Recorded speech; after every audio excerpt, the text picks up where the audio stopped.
Dan sejak kejadian itu, gelagat Mbok Ira menjadi aneh.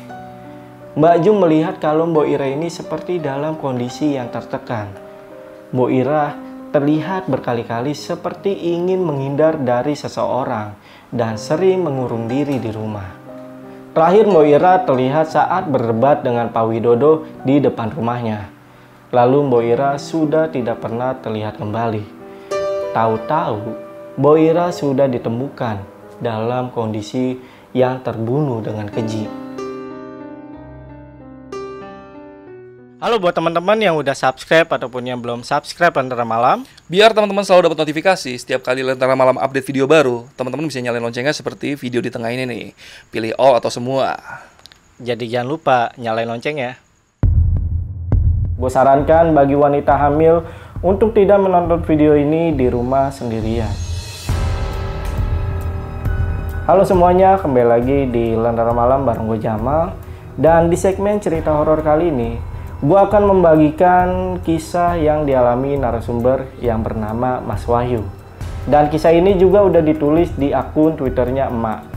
ID-nya ada di @prayogo1. Nanti linknya gue taruh di deskripsi. Oke, kita langsung aja masuk ke kisi-kisi ceritanya.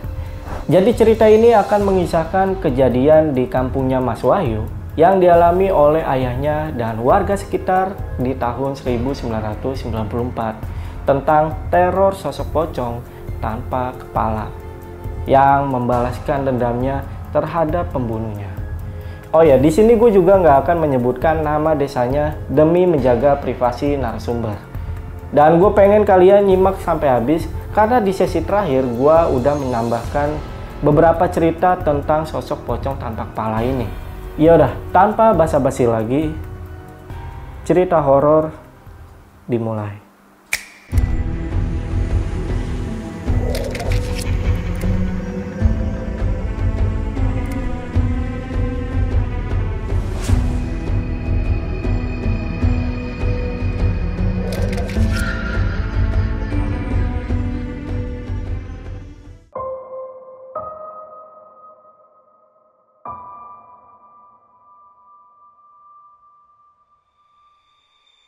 Cerita ini berlatar tahun 1994, dialami oleh ayahnya Mas Wahyu di desa tempat kelahirannya Mas Wahyu.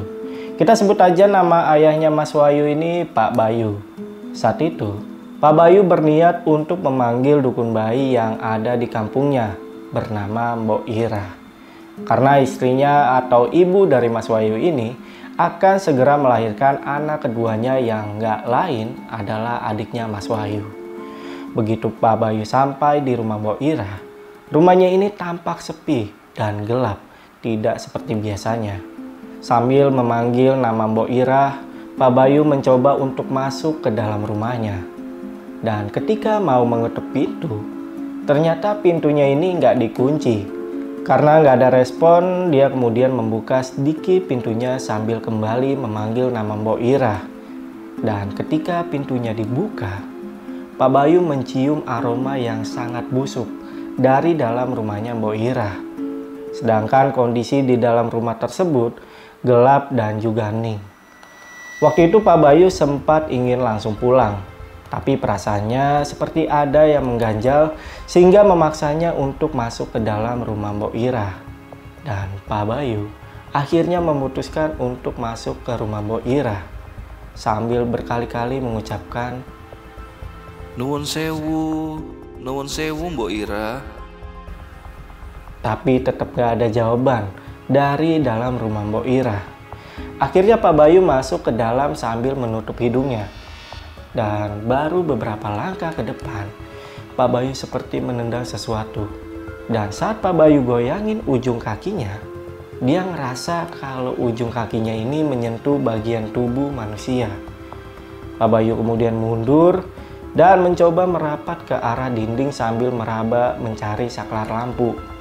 Dan ketika lampunya nyala, Pak Bayu terkejut karena dia melihat ada sesosok mayat tanpa kepala yang tergeletak di lantai dan sudah digerogoti belatung dan juga tikus.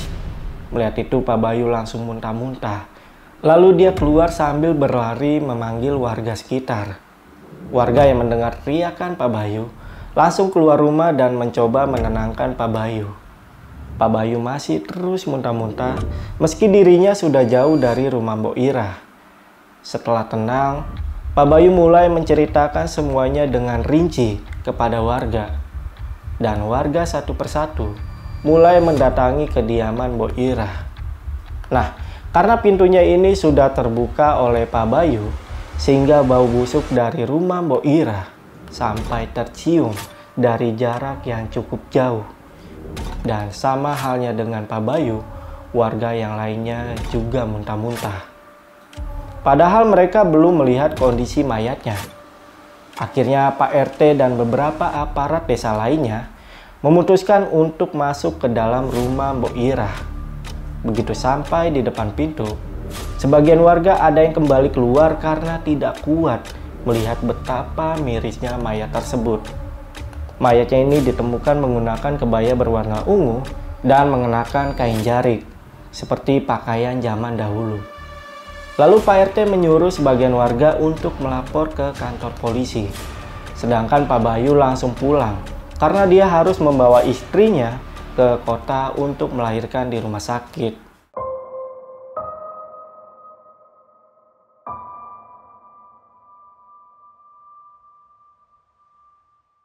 Gak lama kemudian polisi datang dengan beberapa timnya. Mereka langsung membawa tubuh tanpa kepala ini ke rumah sakit untuk diperiksa lebih lanjut. Ketika polisi mencari potongan kepalanya, mereka sama sekali tidak bisa menemukannya.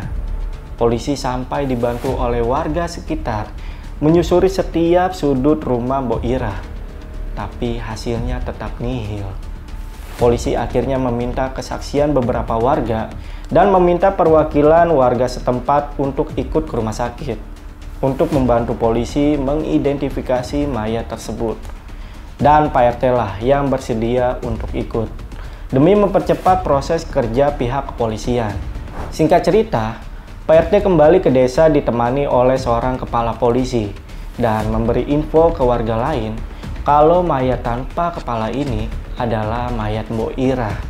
Pak RT lalu mengerahkan hansip setempat untuk memberi pengumuman kepada warga yang lain tentang berita meninggalnya Mbok Ira. Dukun bayi tersohor di desa itu memang sempat tidak terlihat berhari-hari, yang akhirnya ditemukan meninggal dengan kondisi mengenaskan. Dan berita tersebut terdengar hingga ke desa sebelah. Lalu hebohlah warga satu kampung pada saat itu. Nah, menurut cerita Pak RT pada saat dia membantu mengidentifikasi mayat Mbok Ira, dia meyakini ke pihak polisi kalau tubuh tersebut adalah tubuhnya Mbok Ira berdasarkan tanda lahir atau tai lalat besar yang ada di dada kirinya. Dan semua orang yang bertemu dengan Mbok Ira pasti melihat tanda tai lalat ini. Selain ukurannya yang lebar, tai lalat ini juga selalu terlihat karena Mbok Ira sering memakai kemben yang terbuka di bagian dadanya. Menurut info Pak RT juga, dokter yang memeriksa jenazah Mbok Ira berkata kalau Mbok Ira ini dibunuh dengan cara ditusuk terlebih dahulu di bagian dadanya, sebelum akhirnya lehernya dipenggal dengan menggunakan benda tajam seperti golok atau sabit. Dan pembunuhnya ini juga cukup ahli, karena hanya sekali tebasan saja sudah bisa membuat kepala Mbok Ira terlepas dari tubuhnya. Dan hal tersebut sepertinya memang sudah disiapkan secara matang-matang oleh sang pembunuh.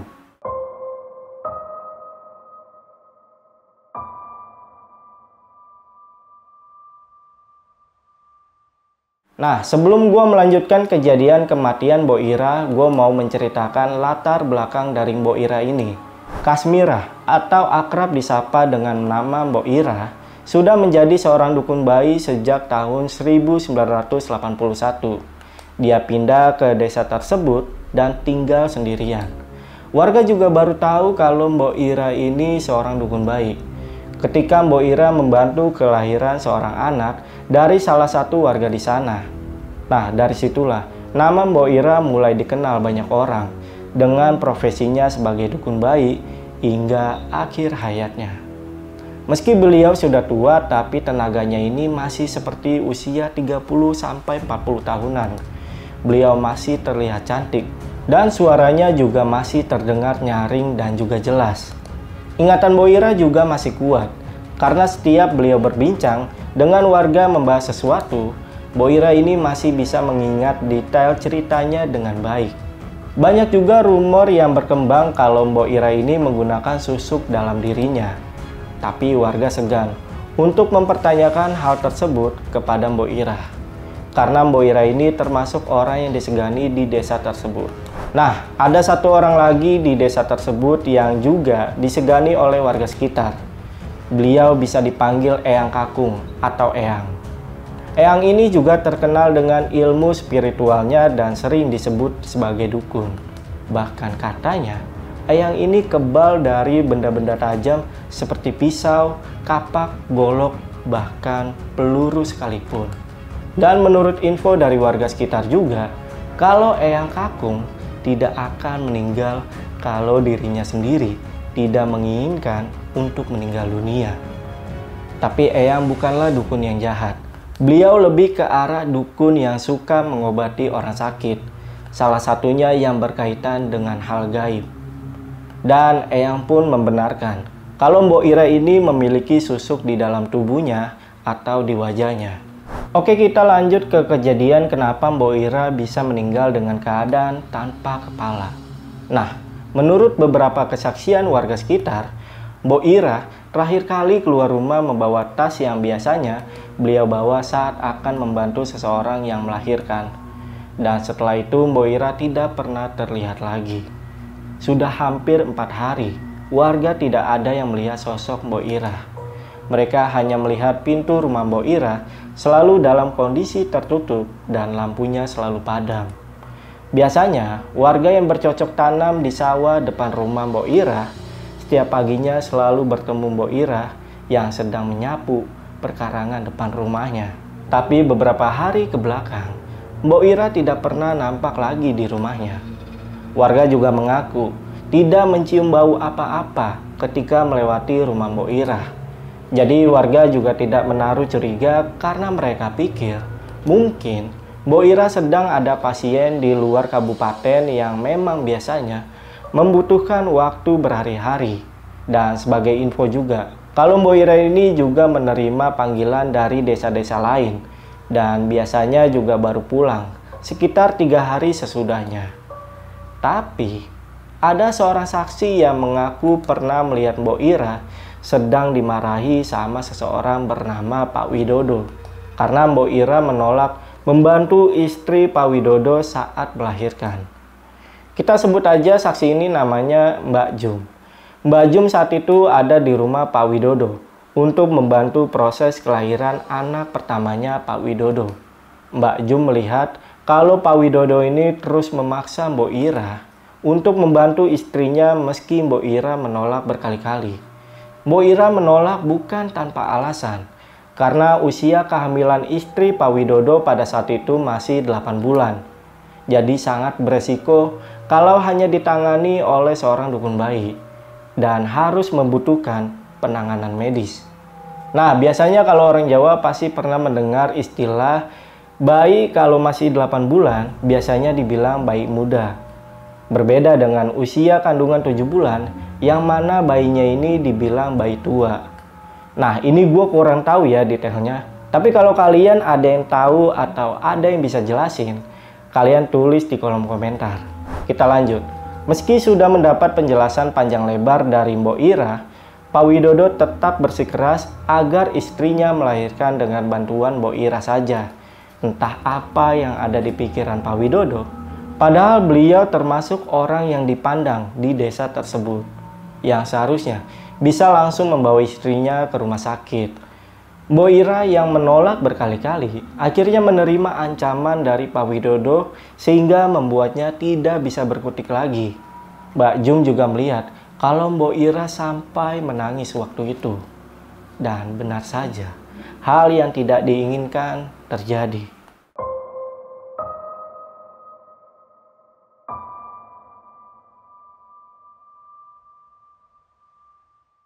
anak dan istrinya Pak Widodo meninggal dunia secara bersamaan. Istrinya meninggal akibat pendarahan hebat dan bayinya meninggal karena kekurangan oksigen. Tapi Pak Widodo justru menyalahkan Bu Ira. Seakan Bu Ira dituntut untuk bertanggung jawab atas apa yang terjadi di hari itu. Dan sejak kejadian itu, gelagat Bu Ira menjadi aneh. Mbak Jum melihat kalau Bu Ira ini seperti dalam kondisi yang tertekan. Bu Ira terlihat berkali-kali seperti ingin menghindar dari seseorang dan sering mengurung diri di rumah. Terakhir Bu Ira terlihat saat berdebat dengan Pak Widodo di depan rumahnya. Lalu Bu Ira sudah tidak pernah terlihat kembali. Tahu-tahu Bu Ira sudah ditemukan dalam kondisi yang terbunuh dengan keji. Dari situlah mulai muncul banyak sekali argumen dari warga sekitar dan mengaitkan kematian Bu Ira dengan meninggalnya istri Pak Widodo. Karena warga tidak ada yang tahu soal keluarga Bu Ira, kemudian Pak RT memutuskan kalau jenazah Bu Ira dimakamkan di desa tersebut. Dan Bu Ira malam itu juga, tepatnya jam 11 malam, dimakamkan di area pemakaman setempat dan tanpa kepalanya. Karena potongan kepalanya masih belum ditemukan sampai detik ini. Meninggalnya Bu Ira bukan hanya menyisakan tanda tanya, melainkan teror kepada masyarakat setempat.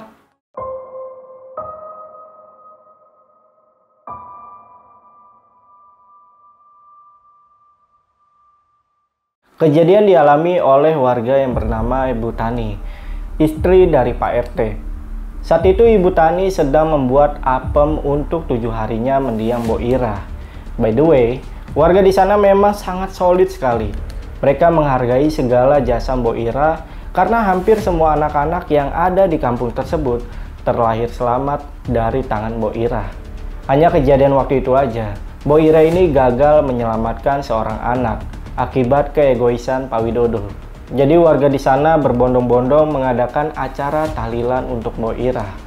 Nah, kebetulan Ibu Tani ini dapat kebagian untuk membuat kue apem. Nah, saat ingin mematikan api dari tungkunya, Ibu Tani seperti mendengar seseorang berbicara di belakangnya. Suaranya berkata, "Lagi bikin apa, Bu, malam-malam?" Bu Tani kemudian membalas suaranya tanpa menengok ke belakang.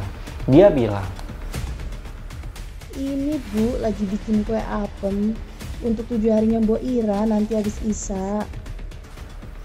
Terima kasih banyak ya, Bu, sudah peduli sama saya."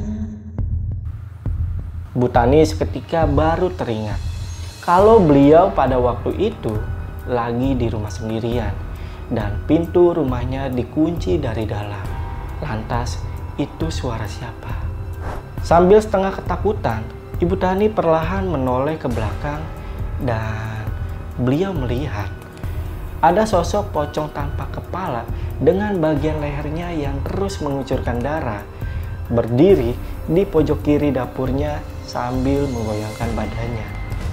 Bu Tani yang melihat hal itu langsung melempar nampan apemnya dan lari keluar rumah.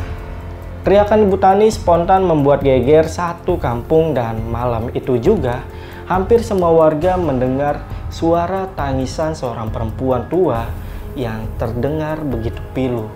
Karena suaranya ini sampai menggema seisi kampung dan tidak ada satupun warga yang berani keluar untuk memastikan suara tersebut. Karena mereka terlalu takut bertemu dengan sosok pocong tanpa kepala yang diyakini kalau sosok tersebut adalah sosok dari mendiang Bu Ira. Arwah Bu Ira menjadi penasaran karena mencari kepalanya yang masih belum dapat ditemukan keberadaannya. Dari situlah berita teror pocong tanpa kepala semakin merajalela dan membuat desa kelahiran Mas Wahyu ini menjadi mencekam. Dan selanjutnya ini adalah kejadian terakhir dari teror pocong tanpa kepala yang akhirnya membuat semuanya terungkap.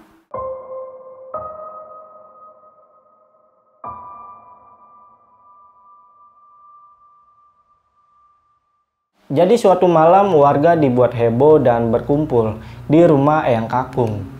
Karena Eyang membuka dirinya sebagai mediasi untuk berbicara dengan sosok pocong Mbok Irah. Agar sosoknya ini tidak lagi meneror warga. Eyang kemudian memulai sebuah ritual di halaman rumahnya di hadapan banyak orang.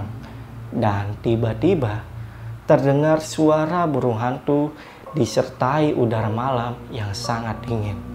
Gak cuma sampai di situ aja. Beberapa saat kemudian muncul sosok pocong tanpa kepala dari dalam rumah Eyang. Semua warga menyaksikan kejadian saat itu. Kalau sosok pocong ini kemudian terbang keluar rumah Eyang sambil menangis. Dan Eyang berkata kepada sosok pocong ini, Ra, sekarang tunjukkan siapa yang sebenarnya membunuh kamu. Mendengar hal itu warga kaget. Mereka seakan tidak percaya kalau sosok pocong tersebut adalah arwah Mbok Irah. Lalu Eyang melanjutkan perkataannya. Jangan ada yang mengikuti pocong itu. Semuanya diam dan duduk saja di sini. Nanti aku yang bercerita, biar Mbok Irah yang membalaskan dendamnya sendiri. Warga pun menuruti perkataan Eyang dan seketika situasi menjadi sunyi. Gak lama kemudian, Eyang mulai bercerita. Jadi sepeninggal istri dan anaknya, Widodo menjadi marah kepada Mbok Irah. Widodo berpedoman kalau Mbok Irah yang sudah membunuh istri dan anaknya. Widodo meminta balas kepada Mbok Irah sebagai ganti atas meninggalnya istri dan anaknya. Nyawa harus dibalas dengan nyawa. Mbok Irah sempat ingin meminta bantuan warga, tapi diancam sama Widodo. Dan di hari itu, Mbok Irah sempat ingin melarikan diri, tapi sayangnya dia berpapasan dengan Widodo dan membuat Widodo murka karena melihat Mbok Irah yang ingin kabur. Widodo langsung menyeret Mbok Irah ke kebun belakang rumah Widodo dan mengeksekusi Mbok Irah dengan sangat keji. Lalu dengan diam-diam, Widodo menaruh tubuh Mbok Irah yang sudah terpenggal kepalanya di dalam rumah Mbok Irah. Dan sekarang arwah Mbok Irah menuntut balas dendamnya sambil mencari kepalanya yang dibuang sama Widodo. Dan kini Mbok Irah sudah menumpahkan segala dendamnya kepada Widodo dengan cara yang sama seperti dirinya dibunuh oleh Widodo. Kalian bisa cek sekarang ke rumah Widodo supaya kalian bisa menyaksikan apa yang disebut dengan nyawa harus dibayar dengan nyawa. Warga langsung berbondong-bondong ke rumah Pak Widodo. Dan ketika sampai di rumah Pak Widodo, mereka terkejut melihat sosok Pak Widodo yang sudah meninggal dalam kondisi kepalanya yang terpenggal dengan sebilah golok dan masih menancap di lehernya. Pak Widodo meninggal dalam posisi duduk di kursi, sedangkan kepalanya jatuh di tengah kakinya. Warga yang menyaksikan kejadian itu langsung teriak histeris. Dan di malam itu juga, desa tersebut menjadi malam yang sangat mencekam.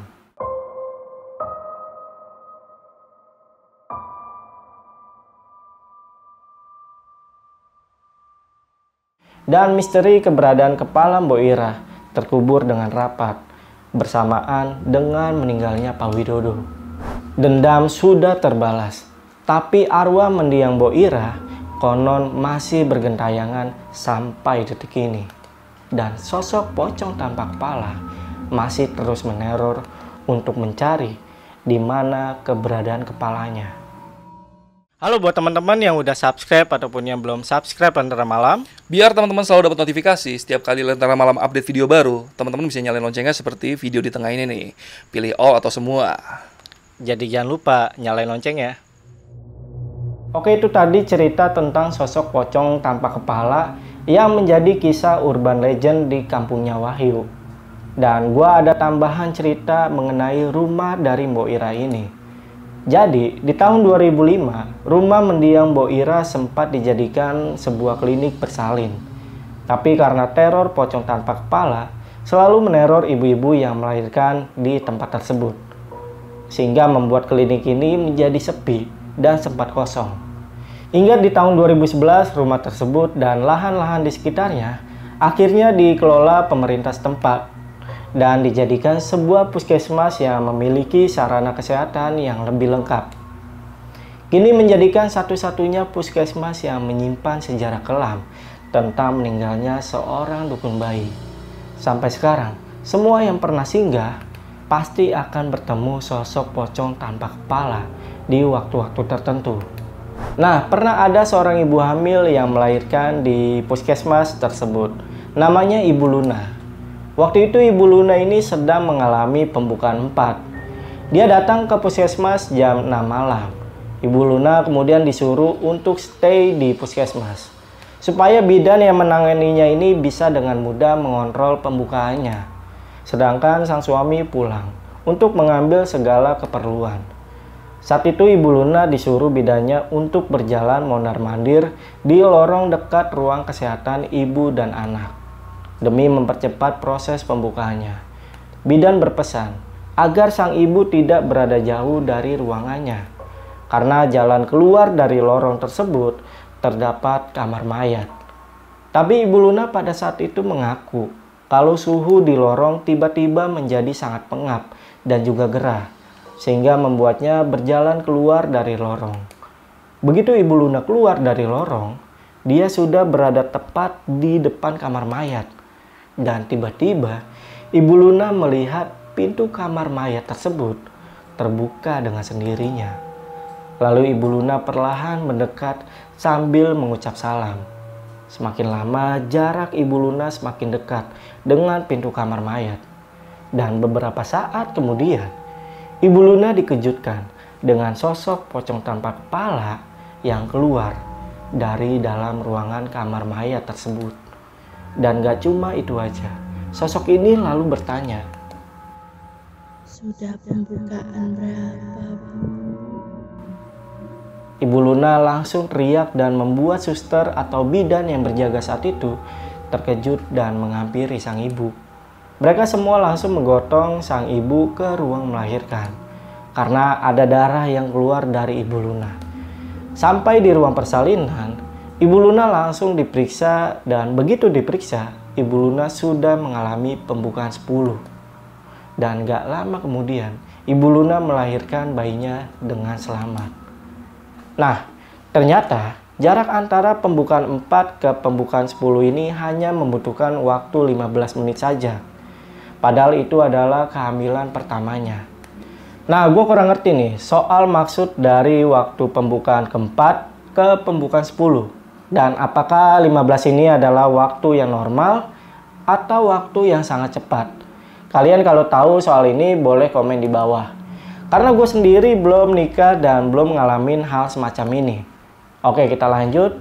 Nah, semenjak kejadian itu, ada rumor yang berkembang ketika ada seorang ibu yang melahirkan di puskesmas ini dan bertemu dengan sosok pocong tanpa kepala. Ibu tersebut akan dipermudah saat melahirkan bayinya. Cuma wallahualam, semua tergantung pikiran orangnya masing-masing. Yaudah, mungkin untuk video kali ini cukup. Gua Jamal dari Lentera Malam. Bye.